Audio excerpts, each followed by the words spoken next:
Hello, I'm Richard Vobes, the Bald Explorer, and I'm out on another exploration. Today, I'm joined by the lovely Liz Housden, author, actress, and host to me on lovely purveyor of coffees to my good right, self. Purveyor of coffees, yes. Yeah. Hello, Liz.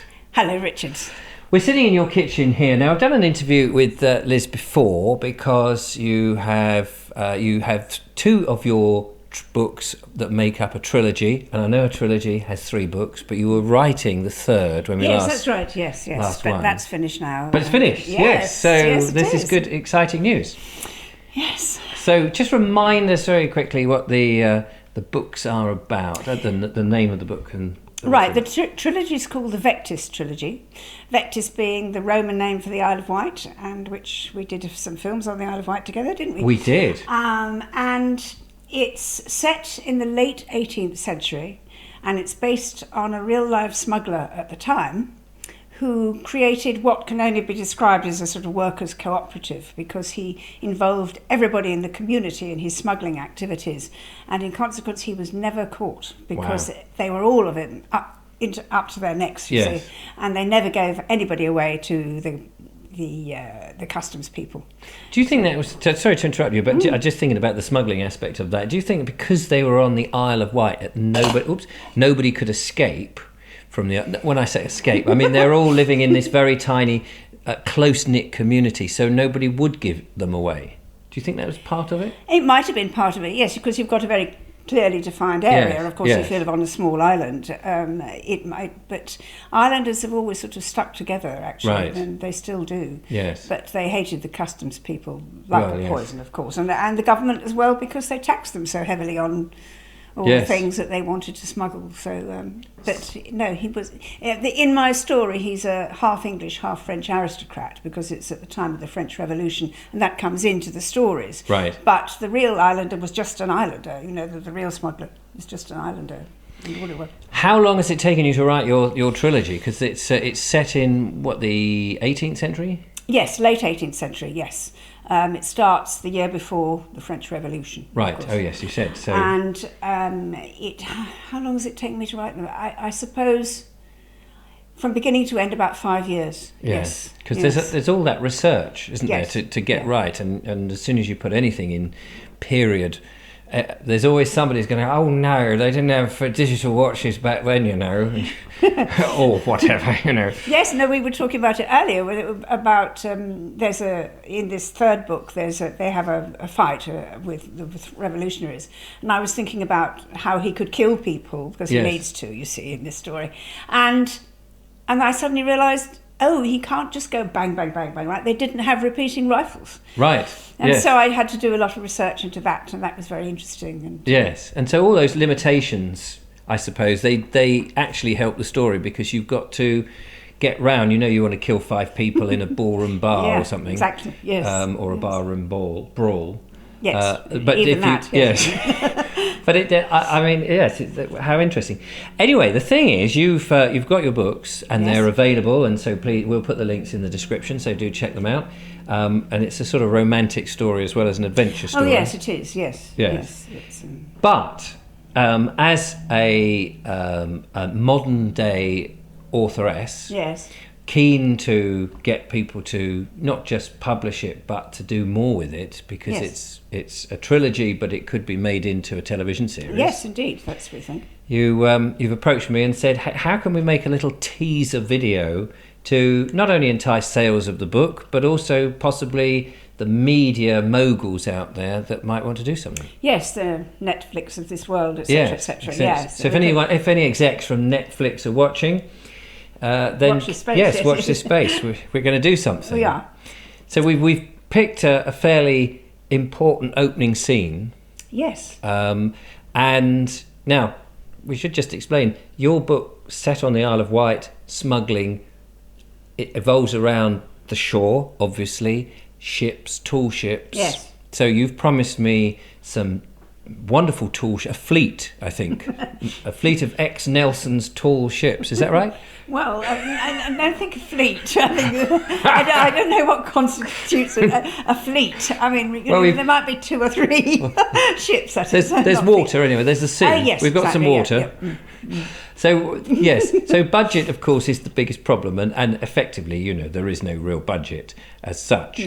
No. Not a couple of million that you've thrown at this. So I've had to think: is it possible to make a teaser of a period trilogy that could be adapted for television or film? And as I said to you, I said, yes, I think it's entirely possible. I mean, I think you can minimalise things, not miniaturise, so not models and things. But, if you have a just key cast and you make them look good in costumes, yes.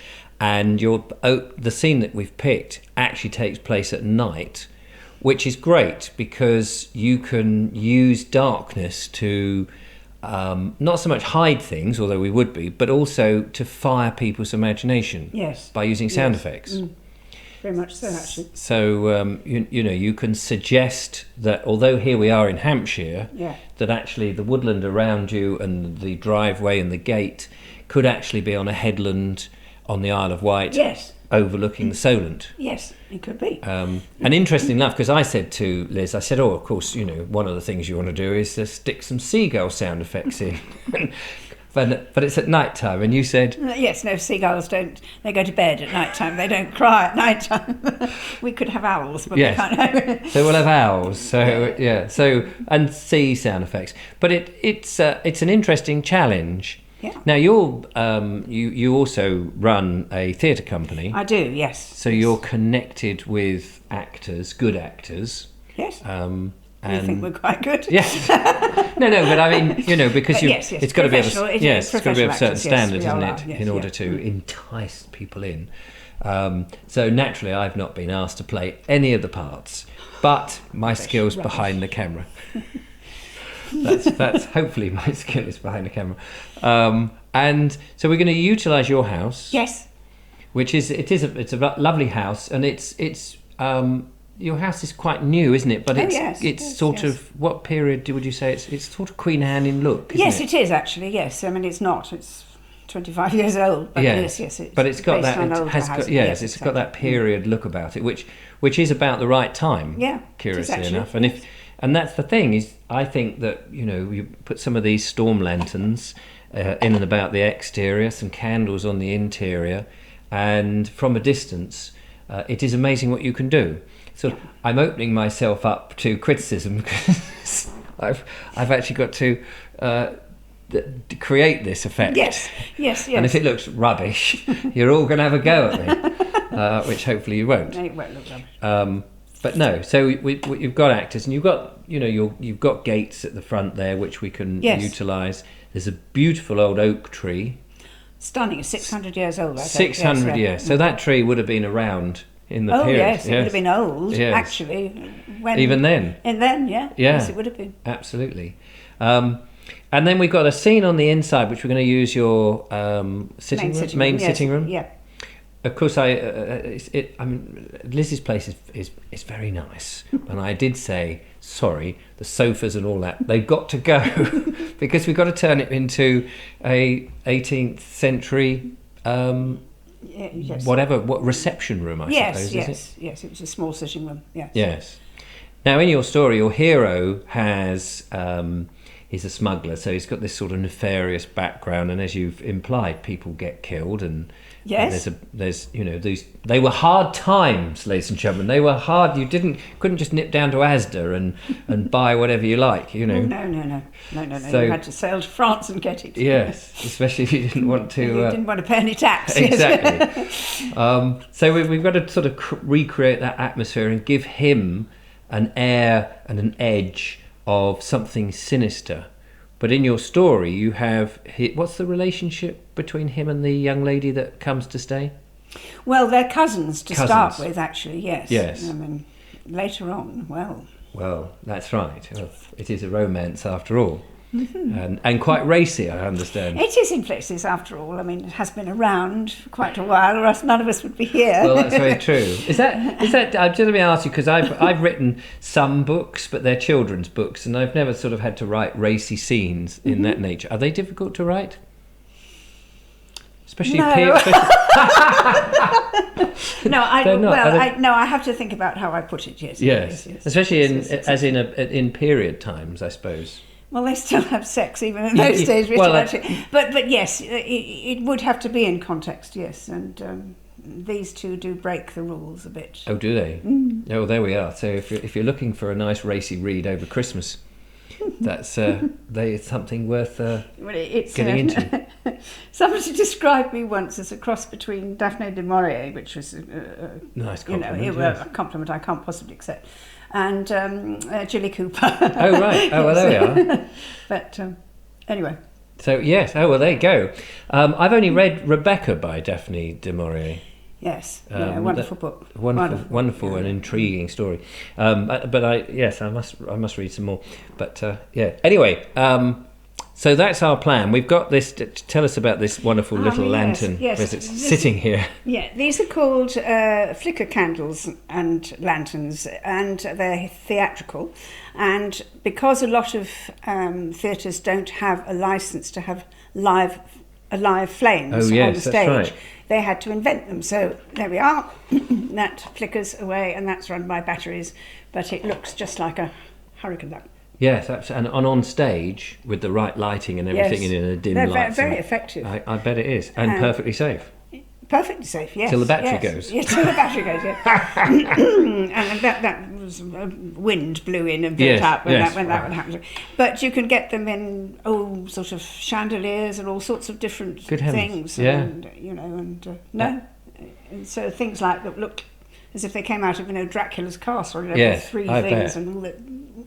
So we need this is the thing, we need all these props to make it look authentic, and of course it's all about you're telling a story, and you don't necessarily need the real things, because I think a lot of it is the imagination that comes in. But if you're seeing it in close up, it obviously got to look pretty authentic. Yes. Very exciting project to get involved with, and of course my channel here deals with landscape, heritage, and nature, and so for me this is interesting because although it's fictitious, it's in the landscape. It's looking at a heritage piece. Very much so, yes. That as far as making the teaser video, so that people, the movie moguls might want to do more. You want to get it right, and so the heritage and the history of it is what particularly attracts me. Yes, I mean, and the research and everything is absolutely. Well, it's vital to me as well. I mean, I have to have things right. And all sorts of strange things I've discovered as a result of research into that time. Been fascinating. So there we are, ladies and gentlemen. Look out for that. We're hoping January, February-ish time, before it gets too light in the evenings, and make use of the fact that it is a dark, dim, spooky night in your part of Hampshire. Yes. Should say that Liz is a patron of the Bald Explorer, so it just goes to show, you guys out there do some amazing things, and I need to come along and poke my microphone in front of you because it would be great to share what you guys do as well. Thank you so much, Liz, for entertaining me today. My pleasure, and thank you for coming, Richard. Planning our little video project. Great. Don't forget to follow, like and subscribe, and become a patron, and give us a thumbs up if you've enjoyed the video. Check out Liz's books. The links will be in the description. All three are now available, so if you've read the first two, the third one. What's the third one called? It's called A Cap from Valenciennes. Where is Valenciennes? Valenciennes is in France, of course, and they had a siege there in the French Revolution. But all three of the titles of these books are inspired by Rudyard Kipling's poem A Smuggler's Song. And if you look that up in the books, then or anywhere really on the internet, you'll find that. And all the titles of the book come from lines in that verse, and Valenciennes is one of them. I'm glad I didn't try and pronounce that, because I would have murdered it. So there we go. Until next time, thanks for watching. Bye-bye. Goodbye. Bye-bye. Oh, you blown the light out. I have, yes.